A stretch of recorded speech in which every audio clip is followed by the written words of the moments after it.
Será que já paramos para pensar no verdadeiro peso das nossas palavras?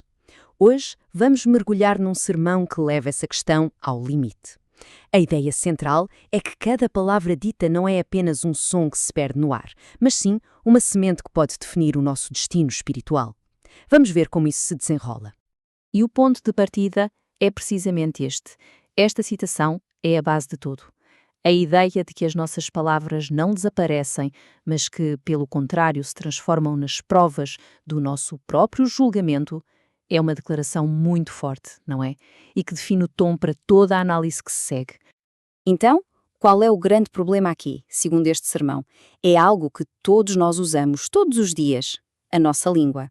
Só que aqui, ela não é vista como uma simples ferramenta, pelo contrário, é retratada como uma força da natureza, quase como um animal selvagem que precisa desesperadamente de ser domado. E a coisa vai mais fundo, sabem? Não se trata apenas de um deslize ocasional de dizer algo sem pensar.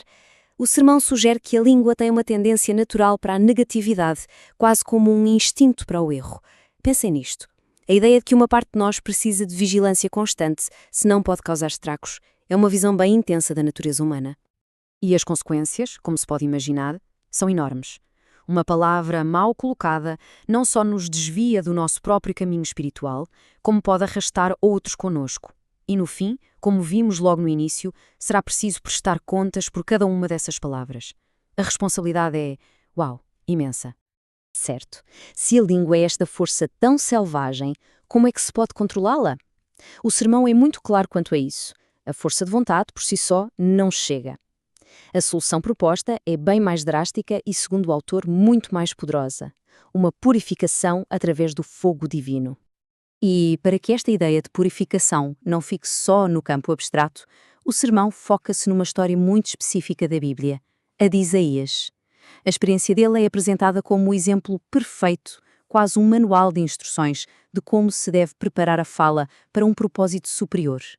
E este processo de 3 passos é a chave de tudo. Primeiro, a humildade de admitir a falha.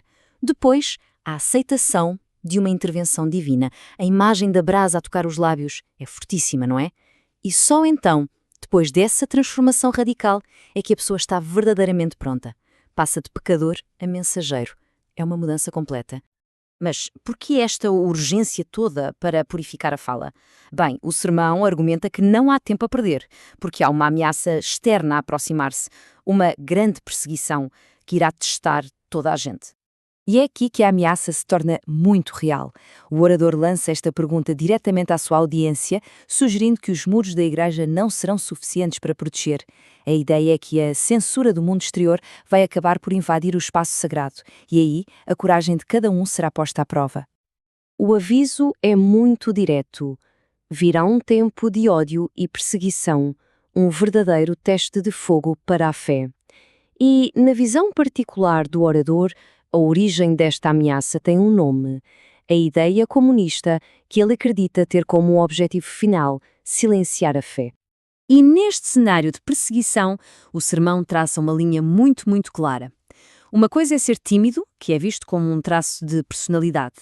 Outra, completamente diferente, é ser medroso, ou seja, ter medo de defender a fé na hora do aperto. Esta distinção é crucial porque, segundo o sermão, uma coisa é aceitável, mas a outra leva à condenação. E agora chegamos ao clímax. Todos os fios da meada, a língua indomável, a purificação pelo fogo e a ameaça de perseguição juntam-se todos num único ponto, o juízo final. E aqui encontramos uma dualidade fascinante. O fogo de Deus é apresentado com um duplo propósito. Para quem se humilha, é um fogo que purifica, mas para quem se recusa, é um fogo que condena. É a mesma força, com 2 destinos completamente opostos, e a escolha de cada um é o que faz toda a diferença.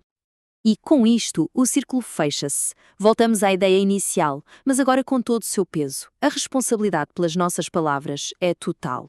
No final de contas, segundo esta perspectiva, a balança será inclinada não tanto pelas nossas ações, mas por aquilo que dissemos. E o sermão deixa-nos com esta pergunta final, que na verdade resume tudo.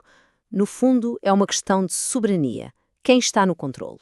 É a nossa língua impulsiva e indomável ou uma força superior? É uma escolha entre o caos da fala descontrolada e a ordem da palavra purificada.